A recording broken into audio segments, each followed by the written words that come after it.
talk a little bit about astrology and things. So astrology is quite well known around the world, though many people don't believe it. And scientifically, of course, it's considered to be rather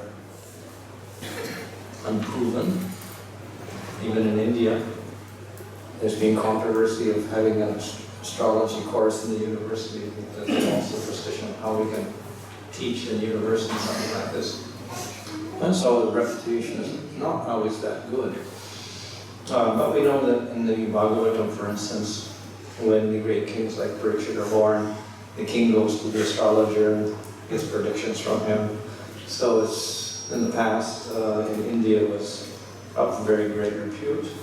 And we know in the Vedas, part of the Vedas, one of the Angas is Jyotish, which is astrology, astronomy and astrology. So it is quite, has a link with spiritual things in India. Not so probably in the Western world at the moment, though probably in ancient cultures before Christianity, astrology did have a good role to play. Because we see that many civilizations were interested in the stars. With the coming of Christianity, of course, that type of belief was wiped out, but still astrology continued, so we have a Western type of astrology that's continued in spite of the fact that it's more or less anti-Christian. And it's continued up until the present day, and even in the present day we find people interested in astrology, and you'll find in the newspapers every day there's an astrology column based on a Western astrology. And so it is still quite prominent, and even personalities like the president's wife, I think Nancy Reagan or someone was looking at the astrology all the time. So even though it's considered to be not very scientific or whatever, so it's got some hold on people's imagination. But as I said, it's quite ancient, and not just with India, it's quite prominent in ancient cultures because it has to do, astrology has to do with time and future. And is it possible to predict the future? If we can predict the future, then it means something is controlling us. So there's some other force at work that's making things happen in the future. So that's been a mystery for people at all times. And many people look to the sky for this. Now we can say, well, why go to the sky? And that's an interesting question, because you could do other things as well. And in fact, in some places like China, they also use other methods other than, and Africa also they use other methods, not just looking at the sky. Yeah? So, and with that, they also predict future. But the sky has been very prominent in telling the future. And so in ancient times, they looked at the sky nightly, and they saw gradual changes taking place. That is, certain what looked like the stars were moving. These are the planets moving against the background of these various signs, the zodiac signs. So in many cultures of the world, we get the 12 zodiac signs. It's there in India, it's there in Western astrology as well.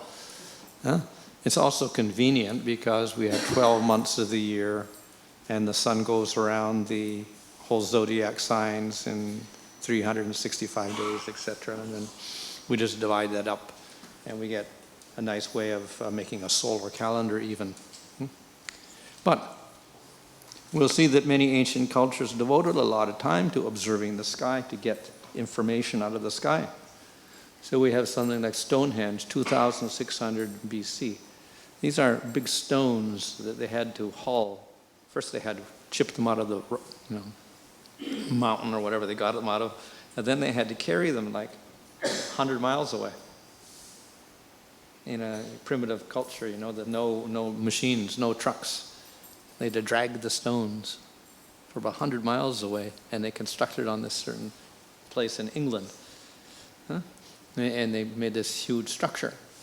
And of course, the culture is lost, so the stones remain, and for many years, many people didn't know what these things were for.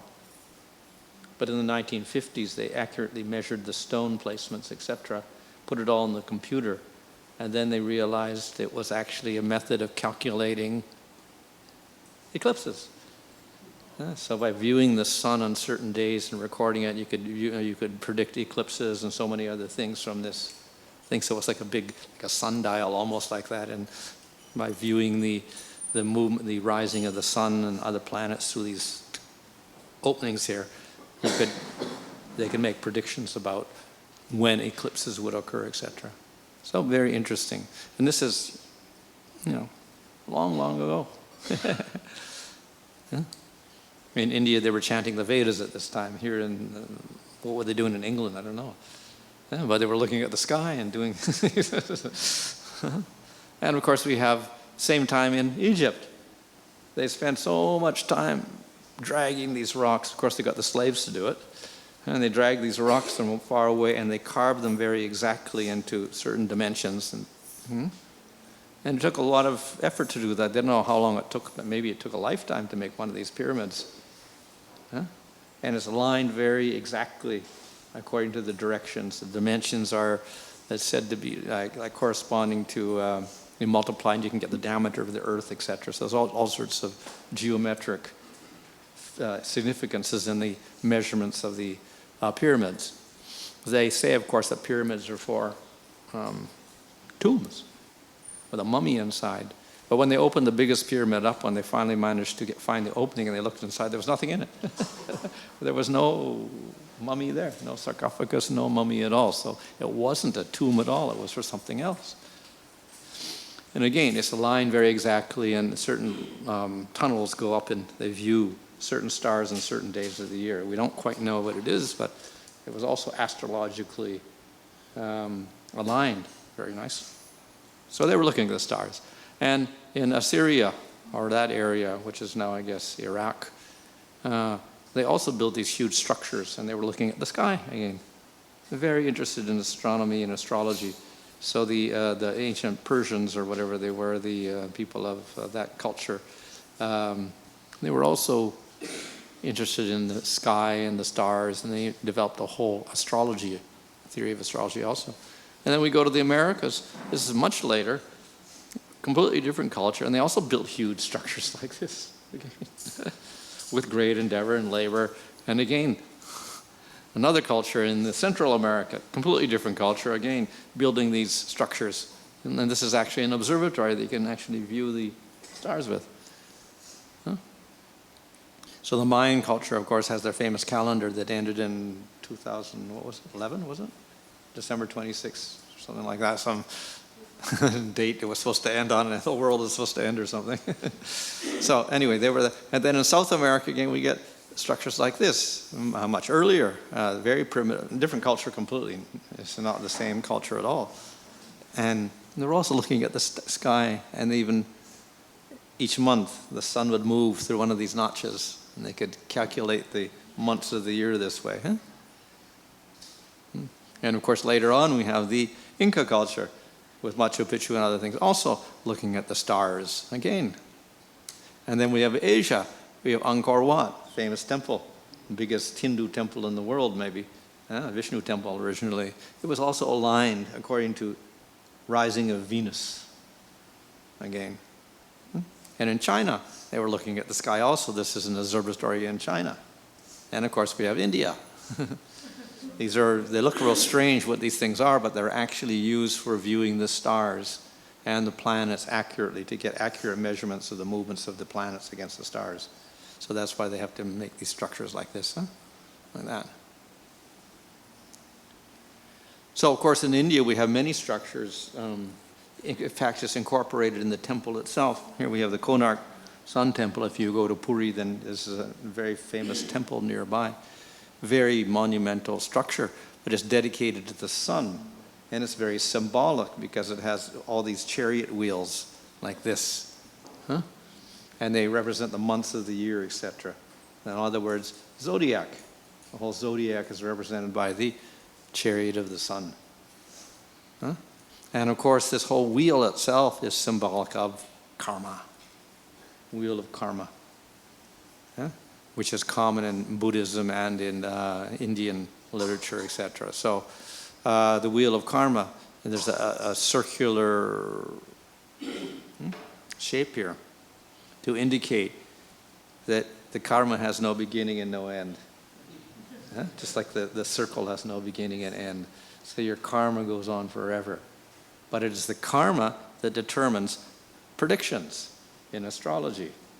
Huh? But again, we have the circle of the sun going around the zodiac continually, not stopping. The planets going around, other planets going around the zodiac also, not stopping circularly. And when we see the planets in certain signs, we start making predictions according to astrology. Huh? So this wheel of karma is there.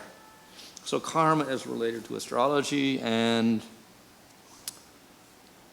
karma actually is based upon desires and action. The word karma means action, literally. And usually we give that the karma to that name to the idea that your actions now create future circumstances in another life. That's what we would call karma. In Sanskrit, they don't use that word karma so much for that. They call it daiva instead, or adrishta also, the unseen force. Or in this way, they daiva, which means something that the deva's control, and we don't know about it.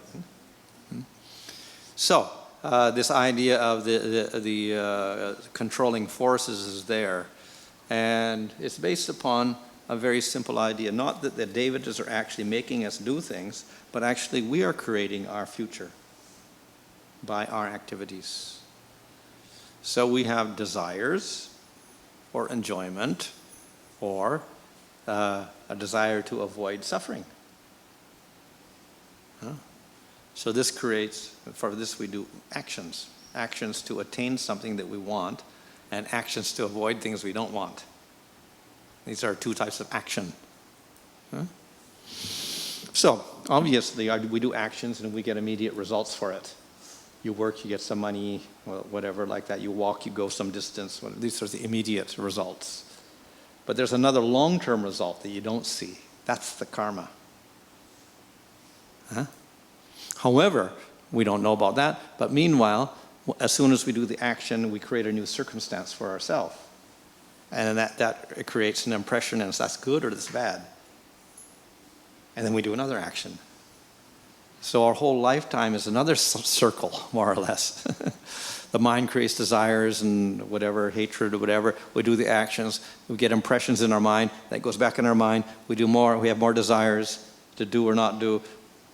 We have actions, create impressions. So we're doing actions all day long due to the desires that arise in the mind, due to the input we get from our senses. So this creates a cycle that's going around all day and all night for your whole life, in which you do actions. You develop desires and you do actions. Eh?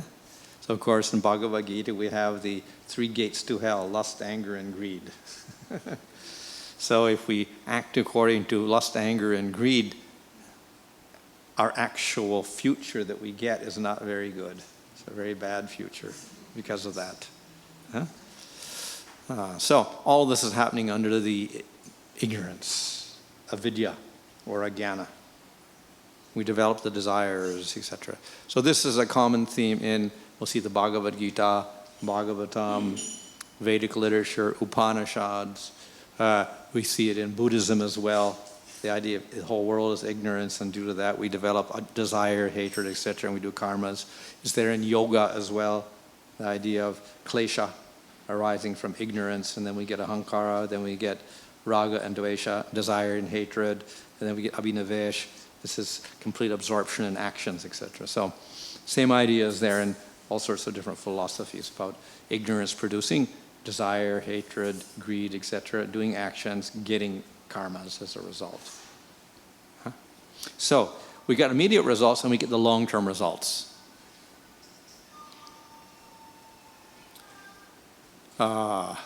So the long-term result is what we call the karma or the daiva. And to get the result, then we have to take another body.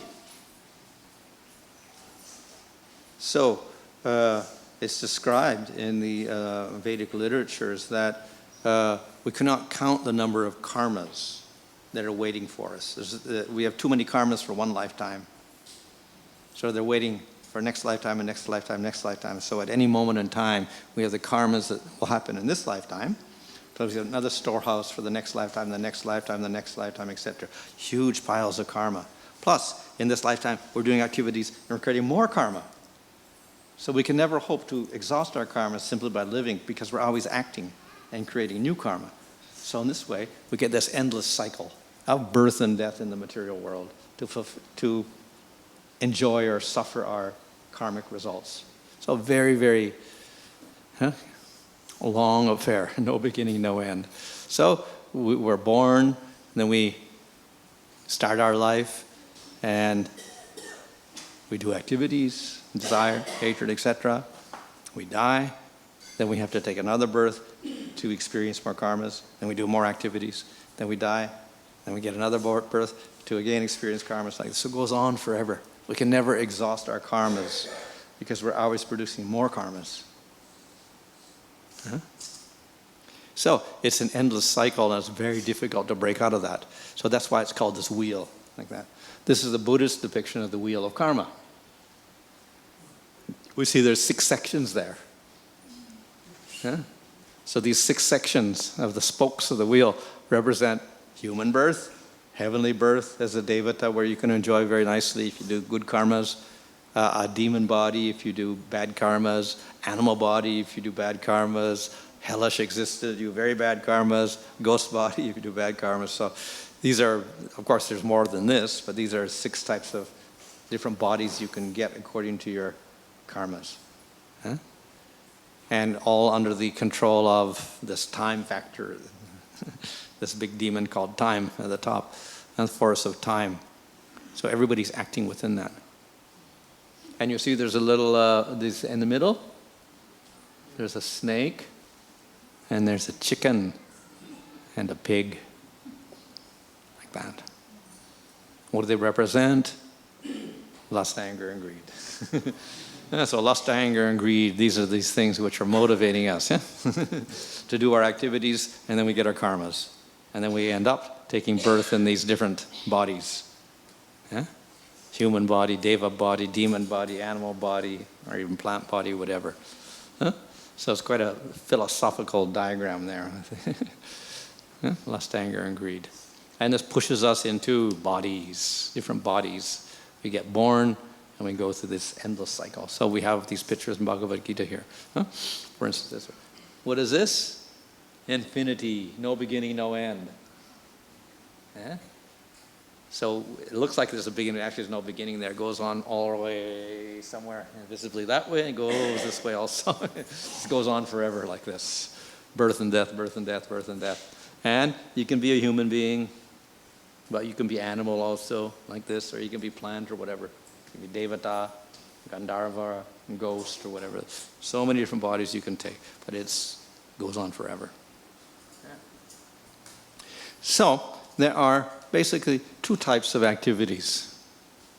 You can do acts of compassion and kindness. This creates good karma. In a future lifetime, without doing anything, you can enjoy very nicely. You get a nice, comfortable existence, born in a good family, you get money, you work very little, but you get a lot of money, whatever. You got good health, etc. You got good family, all these good karma.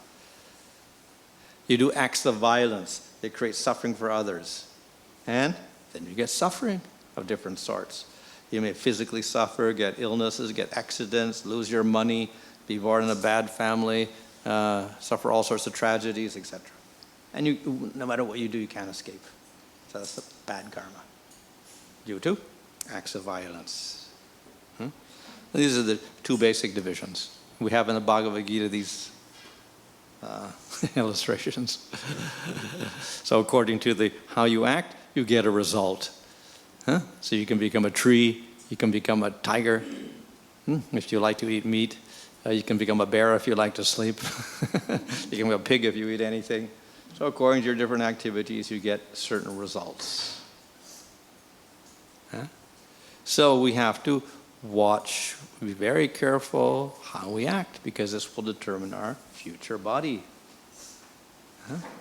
You do all sinful activities, then you get lower body, more restrictions. You do very good activities, you get higher body, less restrictions, longer lifetime, etc. So we have to be very, very careful. This applies, of course, to the human being.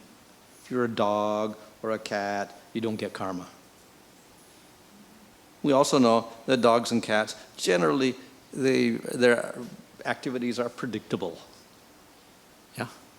Unless they go like mad dog or something, then they're unpredictable. But otherwise, the dogs are predictable. They don't go overly violent. They don't go on killing sprees. They don't do all these sorts of things like human beings doing sometimes, They don't go have world wars. They don't do, very predictable behavior. And they don't go to extremes. They don't overeat. They don't, do anything like that. So very predictable. When it comes to the human being, we have responsibility, and then we can also, because if we are irresponsible, we go to strange extremes sometimes, extremes of violence, extremes of sense gratification, and we have to suffer for that. So it's a human being that accrues the karma.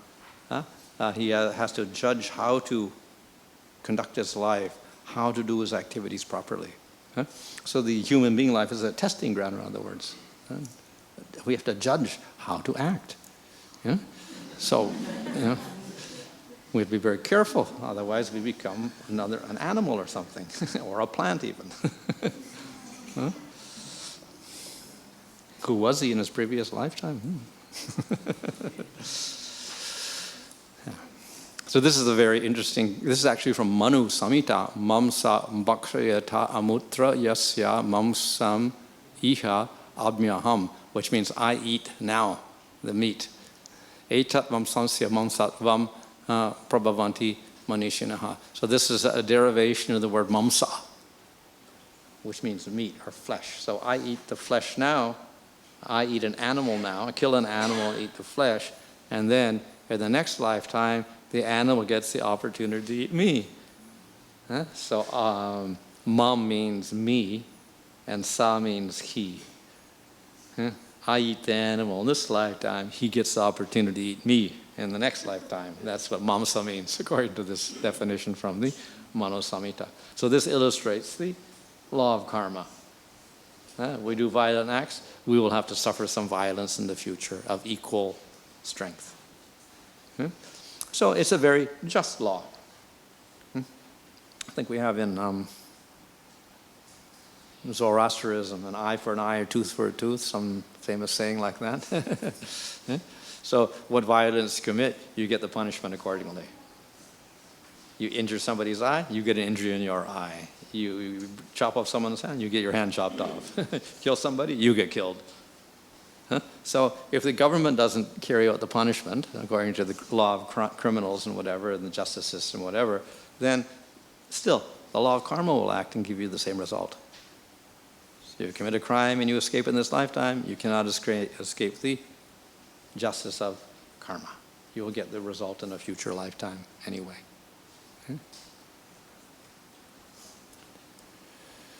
So it becomes a rather a vicious cycle of gradual degradation once we get caught into a violent action. We do violent actions, then we get real bad karmas, and we have to suffer a lot in that body. And then the result of that is, if we're a human being, then we develop a lot of anger. So we do further violent actions, and we get worse karma. We get a worse body, then we do more violent actions like this. So it's like a downward spiral as a human being until it becomes so hopeless that we no longer deserve to be a human being. Then we become an animal or a plant because of our violent actions. So this is what happens to a human being. So it looks very difficult to get out of this cycle, gradually going into more and more ignorance. Once you're caught in that cycle, you go lower and lower and lower. But there is some hope. We have to develop some sort of ability to make proper choices in any circumstance. Now, of course, we got some good assistance, because if we go to the scriptures, they will tell us, do this, don't do that. So we don't have to think about, is this good or bad? We just go to the scripture, it says, do this, don't do that, and then we can make a proper decision very easily. But Yeah, in some cultures they don't have that, so then they have to really think about, is this good or is this bad? Should I do this or not do this, etc. In any case, if one begins to think a little bit, and then he can train himself to actually make proper decisions. He may use scripture, he may use Bible or some religion or whatever. He may not, but nevertheless, if he thinks very carefully, he can start making wise decisions. And he can get new values, he can develop new types of actions, and he can develop good karma. That is a possibility in the human being. It's possible. It may be difficult, nevertheless possible. There's a story of twins. They're born at the same time, so they'll have the same astrological chart. So technically they'll have the same karma in one sense. They're born in the same family, twins, same circumstances or whatever. And they had a similar pattern of life up to a certain point. So in that sense we could say the karma was acting. So they were actually born in a very poor family, in a very bad environment, in some city, in America, whatever. But the interesting thing was when they grew up, they were opposites. So one ended up in jail, criminal. The other was a very respectable person in the community, working very hard, doing community work, etc. So how is it possible they went in such strange directions when they had such similar karma to be born like that? So one reporter got a little curious. He says, how is it possible? These two brothers, they're twins, and they were exactly the same, and they grew up the same, and they went opposite directions. So interviewed. He went to the jail, and then he interviewed one brother. And the brother related everything about the bad things that happened in their life. They didn't have a father, the school was no good, and environment was bad, a lot of crime was taking place around them. And he described how it was very difficult to live in that situation. So I said, what could I do in that circumstance? So I became a criminal also. And he went to jail. So then the reporter, he went to the other brother who was not in jail, was doing quite well, and went to university, etc. Got a degree, got a job. So then he related the same story. Okay, we're born in this bad family, in a bad environment, no father, no good school, nothing, everything bad, bad, bad. And then he said, at a certain point, and then I began to think that it's so bad. It's like, I can't, this is intolerable. So then they thought, I think I have to change something. So he says, okay, I'll change something, and he said, I'll work very hard, and I'll go to school, and I'll graduate from university, and I'll get a degree. So that's exactly what he did. And then he was completely different. So we're not completely under the control of karma and everything we do in life, but there are certain elements which are common, if we've got the same chart or whatever, but at a certain point we make decisions, and they will affect us also in this lifetime, so we don't end up with the same ultimate result. So yes, it's very difficult to get out of these circumstances of ignorance, etc. But there's possibility we make a choice at a certain point, we can change things. So karma doesn't mean that everything is decided for us, and we can't just say, oh, it's karma that I'm like this. It's also our choice, and due to our choice, then we can actually change things. And though we have bad karmas, we can also create good karma. And we can also create a good future, even in this lifetime, what to speak of next lifetime. So it's not completely hopeless. We got opportunities for change. But this means that we have to become responsible for our choices. We can't say, well, I was forced to do this, to make this choice. No, we make the choice. And consequently, these choices will determine what happens in this lifetime and next lifetime also. So we have to actually cultivate. To make the choices, then we have to think of new values. We have to change our value system completely. We're born in a certain circumstance, and we get it's like conditioned to certain habits, certain thinking patterns, etc. But if we don't like that, we have to change it completely. It's very difficult to do. That's the whole problem. Difficult to change our habits once we establish them in the first 15 years of life. Very difficult to get it, but if we don't do anything, that's it for our whole life. And whatever was established in those 15 years is going to continue like that. The same disasters are going to repeat themselves throughout our life. We want something different, and we have to change something radically. That is, we have to change these thought patterns, change the habits, change the values, etc. If we do that, we make a decision to do that, and we start doing that, and then we have hope of solving this problem we're in. So in this whole process, we actually have to begin to question, who am I? What is my goal in life? What are my real aspirations? What are the principles by which I live, etc.? Very, very essential questions we have to ask. And this will give us a new direction in life, new things to do. Yeah? Right. So ultimately, though we have to each make our own personal introspection and do our introspection and develop our own, discover our own, way of doing things, ultimately it comes down, the new values were based on tolerance, compassion, forgiveness, and things like that. And based on that, we do the actions, and we automatically get some good results in this lifetime and next lifetime. So that's a simple formula. But to do that, actually, we really have to internalize everything and then think very carefully about what is most important to us. Huh? There's another way of simplifying the whole thing in action. If we have to do an action, we can ask 5 questions. And the 5 questions should all get a positive answer. If one of the answers is negative, we don't do it. It's a simple thing. So the first thing, is it good for the health, physically? If it's not good for the health, don't do it. It's very simple. Huh? And it's a simple question, and we expect to have a very simple answer, but we see that life is such in this world that in spite of the information we get, we still do stupid things. So we'll see in the cigarette package, it says, it's injurious to your health. Huh? And still they buy the cigarettes, and they injure themselves in spite of the fact that they're paying money to do it. They still do it. Or the same with the liquor, also bad for you, and they still take it. But it's bad for you, just don't forget about it. That's all. This is very basic level, health level. Bad for your lungs, bad for your liver, bad for your blood, or whatever like that. A little higher, good for the mind or bad for the mind. It's going to create tension in my life, or it's going to be good for my life, whatever. So something that creates comfort and peace for us, we should do that rather than do the opposite. It's going to create a lot of tension for us. On the ethical level, is it truthful or not truthful? Is it full of lying and deceit, or is it actually straightforward? Aesthetic level, will the action create beauty in the world, or will it destroy the world and create ugliness?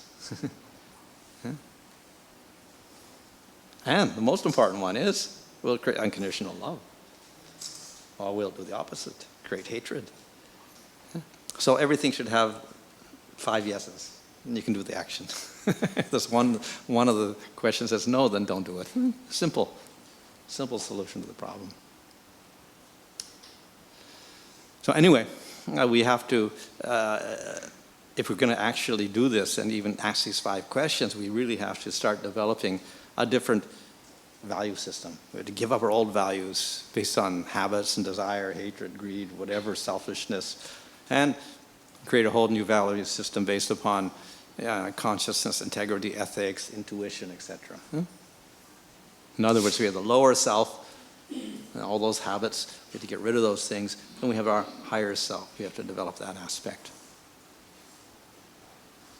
So, we get some help through scriptures, etc. They will help us develop this higher aspect of ourself. One is, of course, also astrology. That's one thing that will help us develop our higher nature rather than our lower nature. So if you go to the astrologer and he talks about all your bad karma, then he'll give you things to do, which are basically to get you out of these lower modes and get you into a more compassionate mode. So you have to give some donations or do this or do that, donate a black cow or feed the poor people or whatever like this. So you've got to get rid of your lower nature and start doing acts of compassion, etc. So astrology is one thing. Another, of course, is worship. We can do different types of worship.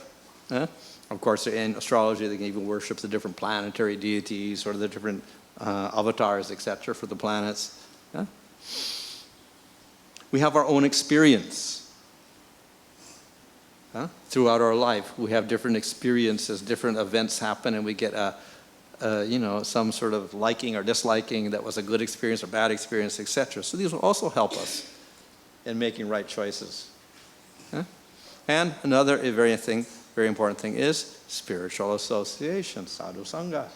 If we get association of devotees, then we can very easily get some higher knowledge and we can understand things as they are. So these are things that will help us develop the higher self. Huh? But it depends on the self. We have to make our choices. Huh? So we get the higher knowledge, we get worship, we get experience, we get association of devotees, then we can start developing this inner conscientiousness, actually, integrity, intuition, etc., and develop tolerance, forgiveness, compassion, etc. And then we change the whole wheel of karma. Instead of having this downward motion of lust, anger, greed leading us into lower bodies, we get a higher thing, based on doing pious acts, and we get good karma, and then we get wisdom, we get higher development of the higher self and compassion, etc., and we go higher and higher and higher. So in other words, we can elevate ourselves as well as degrade ourselves. So in Bhagavad Gita chapter 3, Krishna says the mind is your enemy and your friend. It's the enemy because you can degrade yourself by the mind. It's the friend because you can use the same mind and you can elevate yourself. So you control the lust, anger, and greed in your mind and instead do the opposite, then you actually elevate yourself in this world. So it's ultimately the responsibility of each individual. We can't tell somebody else to do it for us. We have to make these choices. Okay, so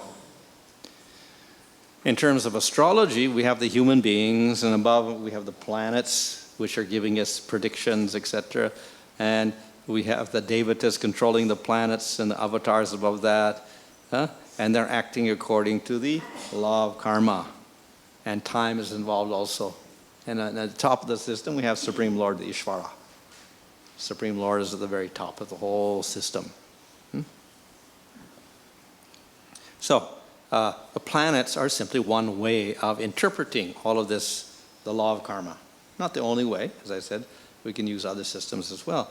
But astrology is very convenient because we can predict where the planets are going to be on certain times and certain dates, etc. Whereas other systems may not be able to do that.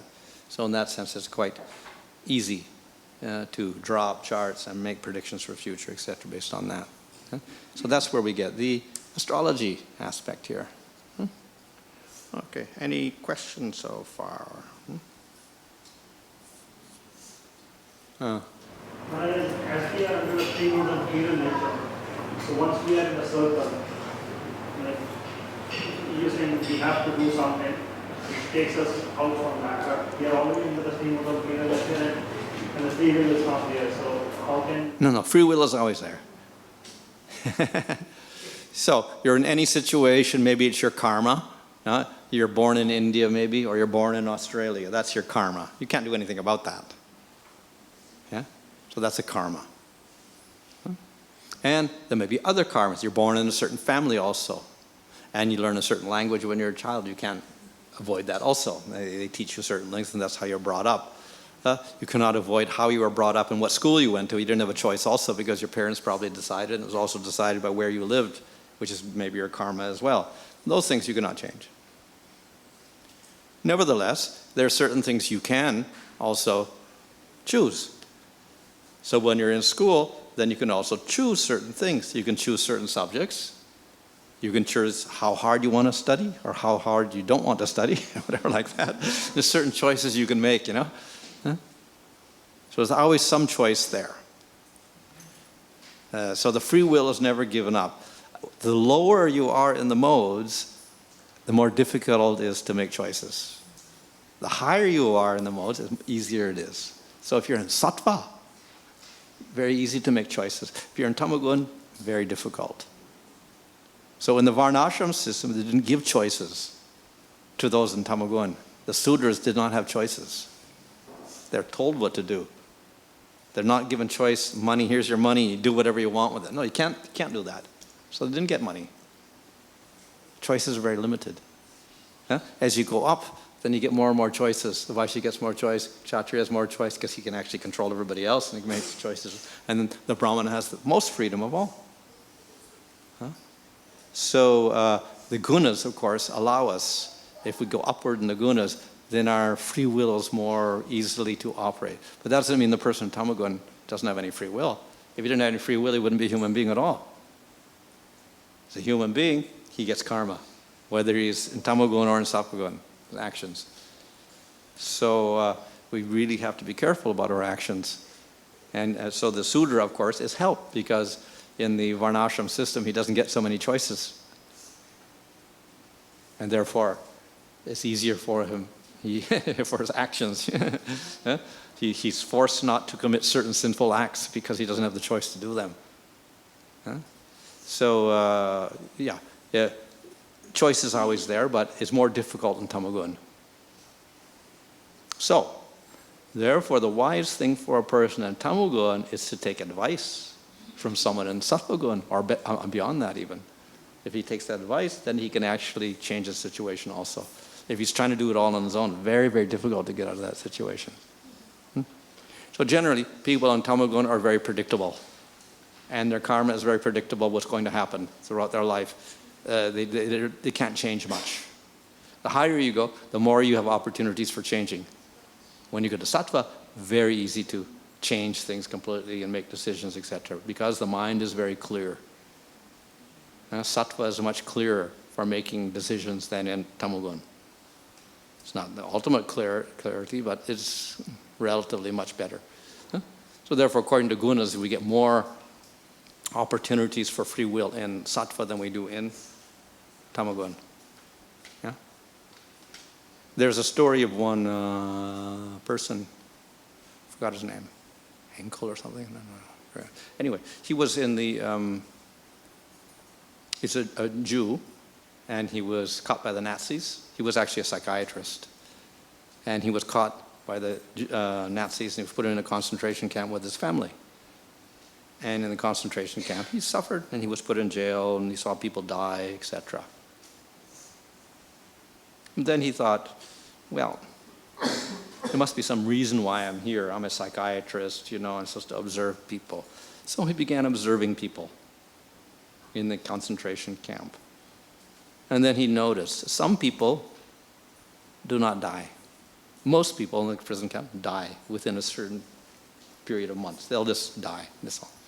Some people do not die, even though the guards are actually not giving preference to anybody.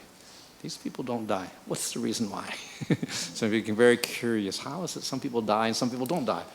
And only very few people don't die. The others just hopelessly die. So he thought and thought and thought about the whole thing for a while. And then his conclusion was that most people are so affected by their situation, they're so influenced by the situation that they die. If we can become detached from the situation, and we don't have that feeling anymore that, I'm suffering so much, then they can survive. Yeah. So in other words, everybody's in the same situation, but if we can take a step back and not be so much influenced by the local situation and circumstances, then we can be very happy, actually. So he tried that out, just taking some distance and putting himself a little distance from the whole situation. And he became very peaceful, very, very peaceful. And then he understood that the situation does not control us ultimately. Certainly, if we are, influenced so much by this, yes, it will. But we don't have to be controlled by the situation we're in at all. We can be completely detached from it. And then we're completely free. But most people are so involved with the situation, they're caught up in it. Whenever that situation changes, then they also change. And if it's a bad situation, they also suffer, etc. Huh? So our response to our situation is rather predictable, etc. Huh? But if we can separate ourselves, then we can get a completely different response. Huh? So then he understood that actually this is a way in which if we distance ourselves, then we're not controlled by our situation at all. But we have to make a decision to do so. Huh? So he said, actually, our free will in the prison camp was not much.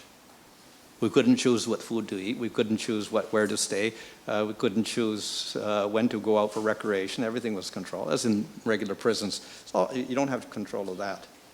So the only thing you can choose is your response to the situation. That's all. But that, if you choose properly, then you can transcend the situation. That was his conclusion. So therefore, he says, if you make that choice and you choose to respond differently to the situation, you can survive. So he survived. Others died. So it's a matter of changing the consciousness. He didn't have so many choices, but he had a choice of how to respond to that situation. That choice, at least, he had. And that saved him. So, of course, as I said, people in the lowest modes or in a prison or whatever don't have much choices. You go higher, we get more choices. When we get to Sattva Gun, we have most choices. And of course, as we go to Sattva Gun also, then we rely more on Scripture as well. Because a person in Sattva Gun, he's astika. He has faith in Scripture. So we get the wisdom of Scripture also influencing us. So then we can make choices based on Scripture. We can get very good choices then. We don't have to speculate in our mind on what's good and what's bad. So the higher we go, then the more opportunities we get.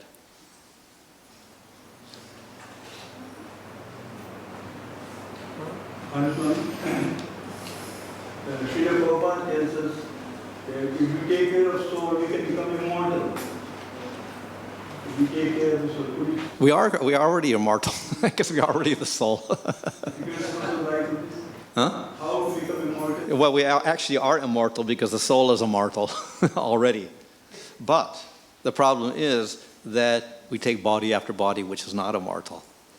Why do we take body after body? Because we have ignorance, desires, hatred, greed, actions, karma, and we're bound up. And we can't get out of the karma because we keep doing more karmas. So that's why we're not immortal, because we keep getting body after body after body. We live and we die, we live and we die. So we can get rid of that. We haven't got to the solution yet, but at least we can modify the situation so we can get up to the position where we're having good karmas rather than bad karmas. We can do that in the material world. When we get to that stage, then another thing happens. When we get to sattva, we make all sorts of choices. Then we also get the influence of Scripture. And then the other important thing is we understand we're not the body. That's the influence of sattva gun. So a person in sattva gun can ultimately understand about the soul a little bit. Not completely, a little bit. Then he goes to Scripture, he gets more complete knowledge. So that's what the Bhagavad Gita it gives us. In the second chapter, it gives a very clear understanding. Body, soul, two different things. And we're the soul, we're not the body. This is what we call Atma Gyan, knowledge of the soul. So that's available in sattva also. So from that, then we can have a choice. We can do Jnana Yoga and Astanga Yoga and get mukti, and we stop the process of birth and death, become immortal in that way. Or we can do the process of bhakti, and we can go to the spiritual world, and we stop. In that way, we also stop the karma. So two ways of doing it.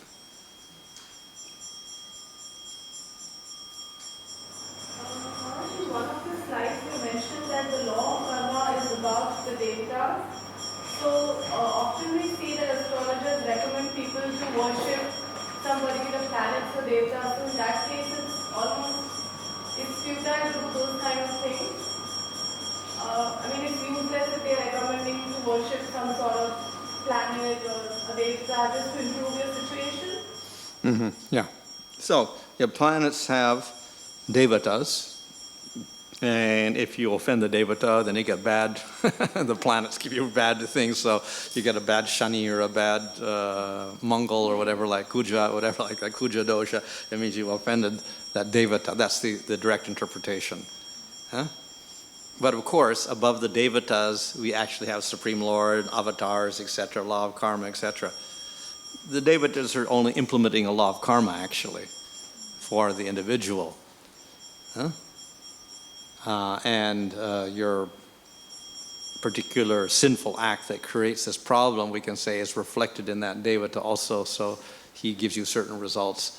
But ultimately, if we want to pacify everything, we go back to the Supreme Lord ultimately. That's the highest solution to the problem, not the lowest solution.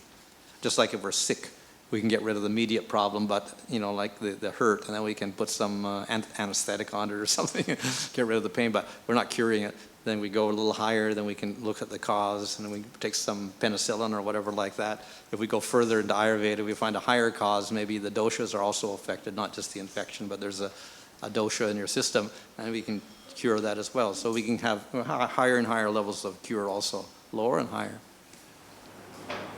Maharaj, in the Bible culture, most of the spiritual masters, the prophets, seers, they taught, move away from astrology and focus, their own words, focus more on the brazen feet or the lotus feet of the spiritual master. In this way, due to the process of baptism or initiation, your sins are removed and stay close to the feet of the brass of the spiritual master. Apostle Paul literally said that, and so many of the prophets, although they very much acknowledged astrology, but their emphasis was on the spiritual master. Okay. Yeah. So that's similar, as I said, if we get association of devotees or whatever, then they give good guidance and you learn how to conduct yourself properly, then that helps you get out of the whole problem. So we need wise people there, whether it's in India or anywhere around the world. If you get the prophets or the wise people, then they can give you good advice on how to conduct your life properly and get rid of your attachments and your lower modes of nature, etc. And King Solomon looked at most of these beautiful subject matters of yours, some 2,800 BC, and he concluded that who can tell whether the spirit of a man goes up, or the spirit of an animal goes down, or the spirit of an animal goes up, the spirit of a man goes down. This Well, the law of karma is very difficult for us to predict. We don't know how it's going to operate because we have so much karmas behind us. And when we're getting one karma, it's going to push us down there, and one that goes up like this, and we got piles of them. So it's impossible for one person to understand his complete karma, whatever. Very, very difficult. Very complex system. I have two questions. My first question is, why do animals don't have karma? Because they cannot think enough to understand I should do this or not do this. The human being can do that. He has some sort of ethical nature and consciousness. The animals have some consciousness, but basically it is food culture and family culture at most. And it's all based on that. And my second question is, when you're talking about karma, so when human beings kill animals, we have karma. But what happens when we kill trees? I'll tell you an example. Karma also. But Lesser. why it's lesser? Why? Because when we are killing animals, it's like the feeling of an animal we can see, suffering we can see, it can shout like us, it can move like us. Yeah. But tree, we don't have any of symptoms like that. We can't see suffering, it cannot move like us, and the blood color is not red. That's what the analogy of the author was. I read a book. So it's not that simple. He says there's no sin in killing trees, but to what extent that sin would be? I mean, I'm not getting, give me a clarity of it. Yeah. Well, less. In other words, we get various levels of karma by killing. Kill a plant, kill an animal, kill a human being. Yeah. So also in even in regular societies, you kill a human being, and then you get a problem. You get throw you in jail. They'll electrocute you or whatever, the death sentence or whatever, for killing a human being. So that's worse. Killing animals, most cultures, okay, they permit it. The Vedic culture, it was also a sin to kill animals unnecessarily. Yeah? Not only other cultures as well. Yeah, if you have to eat, fine, do it. If you do it wastefully, no, then it is also a sin. So we see that reflected in other religions as well. Huh? And then, of course, this animal. Is it living or not? It's got a soul or not? Many cultures don't understand that at all. We say, yeah, it does have a soul. So therefore, it's also a sin, but less because the suffering is less because they're less developed than the animals. The brain is not there, etc. But they do have some sort of feeling as well. But it's not so particularized. Consciousness is not the same level. So we have, and we can go very, very low, and it gets less and less sinful, less violent. Higher we go, more karma because of the consciousness of the individual. Do devotees have karma? May or may not. Technically, we see the example of Ajamil. He was not even a devotee, and he was also very sinful, but he accidentally chanted the name of Narayana, and all his karma is gone, past, present, future. So the Yamadutas came, and they couldn't touch him. He didn't have any karma. They couldn't. He'd done so many sinful activities throughout his life, and they said, yeah, we know he's done them, so we should punish him. And Vishnu said, no, all karmas are gone. Doesn't have any, you can't punish them. There's nothing there. Okay? So even accidentally chanting the name of the Lord once can remove all of your karmas. So if we chant with devotion, we get better effect even. Of course, removing karmas is not the goal of the devotee, but it happens automatically. Now, Ajamil had all of his karmas destroyed because he also did not have any aparads. If he has offense, then it becomes a slower process, not automatically everything is removed. Same with devotees. If there is offense, not all their karmas are removed. They may have some gradual progress. So we go have anarchana, vritti, nishtaruchi, asakti, etc., and gradually the karmas get removed. If we didn't have any offenses, then very quickly. We don't have to go through these stages. Very quickly our karmas go. So that's one thing. Even if your karmas do go completely, a pattern remains. So it looks like there is karma. So for Ajamil, it also looked like there was karma. Even though all of his karma were gone, he looked like he was a sinful person up to the point he died. And he kept doing the sinful activities also until he died. But he didn't have any karma. So there's a pattern that remains in spite of the fact that all the karmas are gone. So it's deceptive also. So a devotee may look like he's going through karmas, but actually he may not have karma at all. Maharaj, is offenses a reflection of karma? Huh? Offenses are a reflection of karma? No. Offenses directly have to do with devotion. We can say they're a devotional karma. A devotional sin creates an aparad. So it's a sin against a devotee or against the Supreme Lord or process of bhakti, then that becomes the aparad. Huh?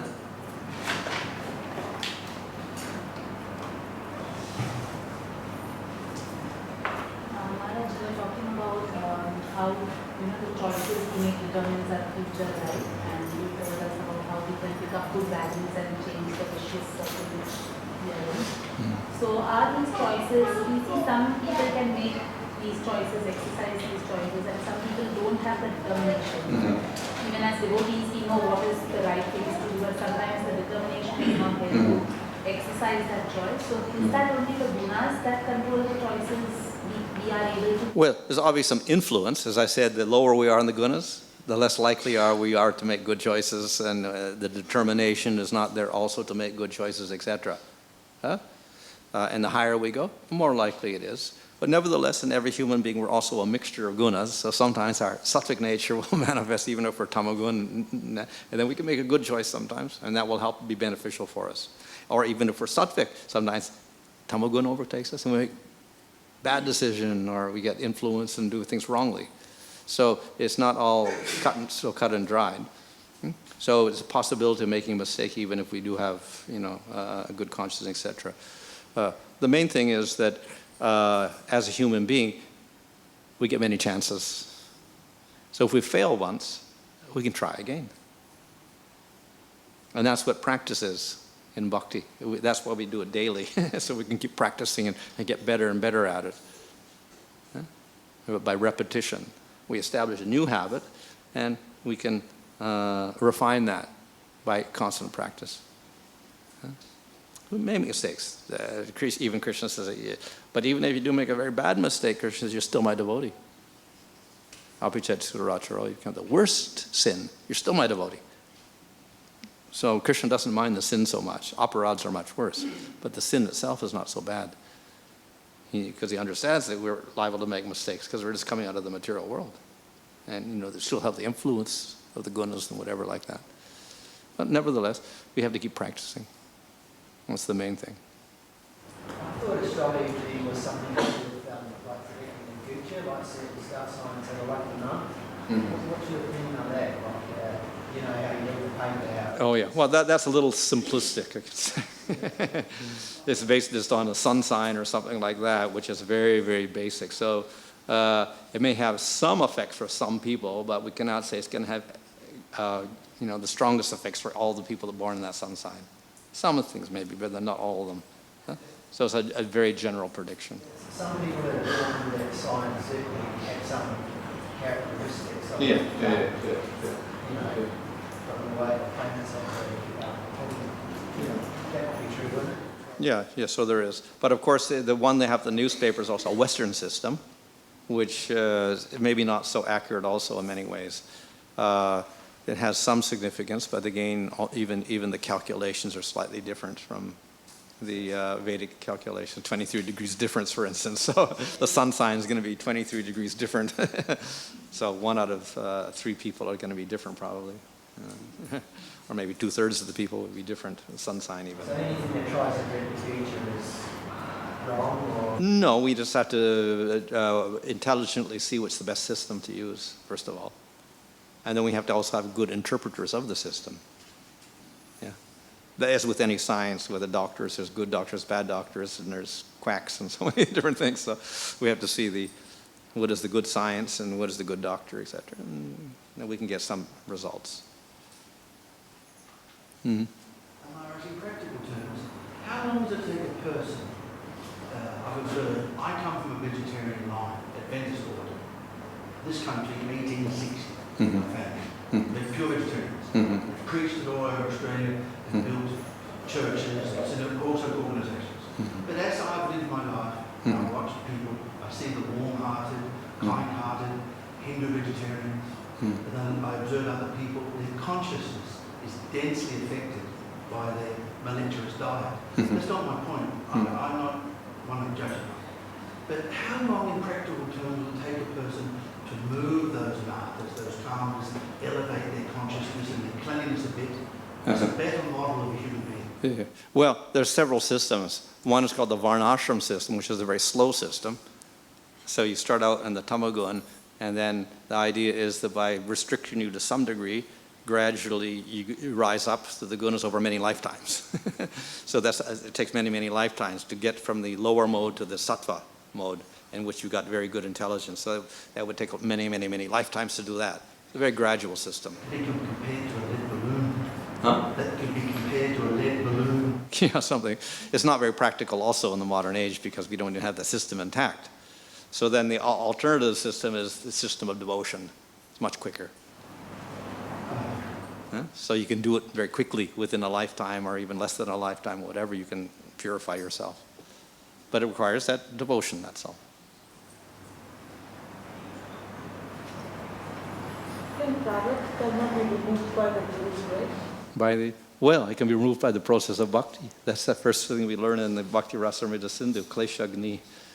Bhakti removes klesha, and klesha consists of prarabdha and aparabdha karma.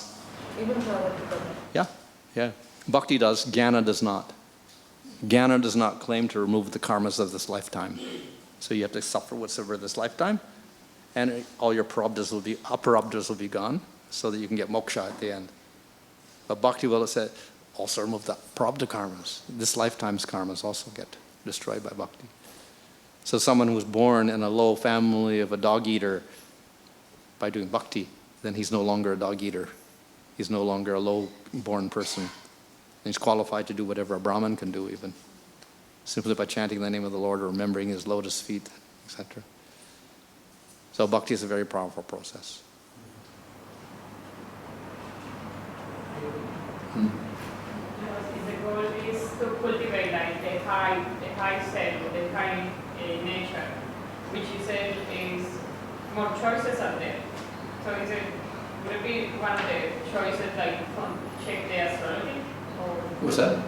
would it be one of those choices, or like you said more choices are there when by cultivating the higher nature? Yeah. So would it be one of the choices check astrology? Yeah, that's one thing. Not the only thing. So many other things are there as well. So I say you have choice of astrology, you have scriptures like Bhagavad Gita, we have association of devotees, we have, so many choices open up. due to the higher, let's say, our sattvic nature or whatever. Or would it be more like following intuition? Or would it be more following intuition? Following intuition. Oh, well, that can also be there. Let's say if we don't have any, we're isolated, then we may have to rely on our intuition. But we'll develop some, good sense as we, higher consciousness, conscientiousness, etc., intuition. We'll develop that as we go higher in the gunas, in sattva gun. That can develop. So we get, in others, it's called Paramatma. Inside, we get the guidance from inner soul, Paramatma, Supreme Lord, etc. They'll help us if we can't get any outside guidance. You said that like you gave an example of some people die and some people. So how they respond to the situation. So this, the people who respond to the situation very nicely, that they are not affected, like they were not killed. So in that, how to understand whether it's how those people who are responding to the situation in a very nice way and staying calm and not getting affected. This is by spiritually or materially also? Well, I would think we have to at least be sattvic at least. Yeah, because generally in the lower modes, we're very affected by our circumstances. Yeah, we respond immediately to our circumstance. Somebody is violent to us, and we respond with violence, like this. So that's the lower modes. Higher we go, we become more detached, and we're not affected by the ego, etc. So we remain calm in all situations. I have a question. What factors decide your next birth? What decides? What factors Yeah. decide your next birth? I mean, it's the karma is the main thing. Of course, also we have in Bhagavad Gita, what you think of when you die will also be an influence. So if you say it's a karma, then once you get into animals, you don't gain or lose any karma during that time. Yeah. That means your karmas remain. But they have the previous karmas as a human being. They carry with them. So that remains constant. And therefore, if you are an animal, Yeah. you remain an animal for all your life. All your life. No, future lifetimes. All future lifetimes. Yeah, you still have your other karmas from your other lifetimes, not as an animal, so they don't get destroyed. They're still with you, but they don't as you're an animal, you don't accrue karmas, that's all. Huh? And as a human being, if you become an animal, you may become an animal due to your karma for 3 lifetimes. Then you get back to a human being. So, see, the law of karma is not destroyed. It continues in spite of being an animal where you don't accrue karma, that's all.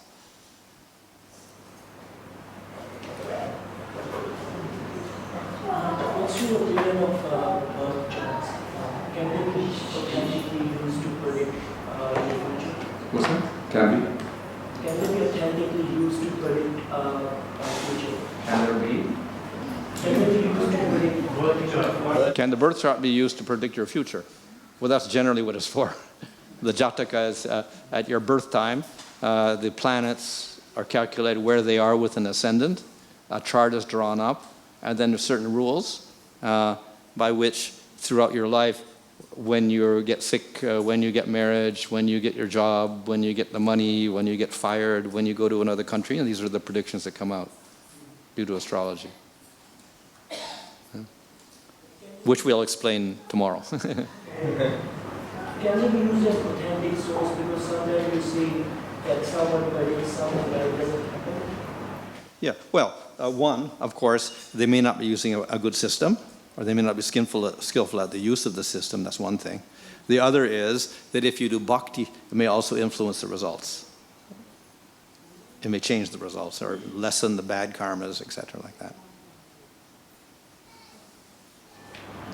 Abhimanyu was a great bhakta of Krishna, right? So why did Krishna remove his prana? These famous characters in the Mahabharata who are devotees, they don't have karma at all. All of these are like Pandavas, why they suffer in the forest for 13 years. Bad karma, no karma. These are arrangements of the Lord for his pastimes, to teach certain things to us. Yeah, so they don't have karmas at all, actually. Sorry, just to follow that up, why do devotees not have karma? What? Why do devotees not have karma? Because the process of bhakti destroys karmas. As I said, even the Ajamil, he chanted accidentally, karmas were gone. Is that to say, is that to say that Abhimanyu or Draupadi or any other Mahabharata characters did not have a past life? Yeah, they're eternal associates of the Lord. They do not have a past life at all? Well, in the spiritual world. They're eternally with the Lord in pastimes. They're called Nitya Siddhas. Because I read in the Puranas that Nar-Narayan were the ones who took birth as Krishna and Arjuna. Well, we say the opposite. It's Nar-Narayan are expansions from Arjuna and Krishna. They're their expansions. First, and then they got a second birth is what I read in the Purana. Well, first, second, third, fourth, every day of Brahman happens anyway, so there's no first and second, in other words. But ultimately, the source is Krishna and Arjuna and their expansions. Yeah. Secondary expansions. Okay. Fine. Okay, let's end here today. Tomorrow we do the astrology part.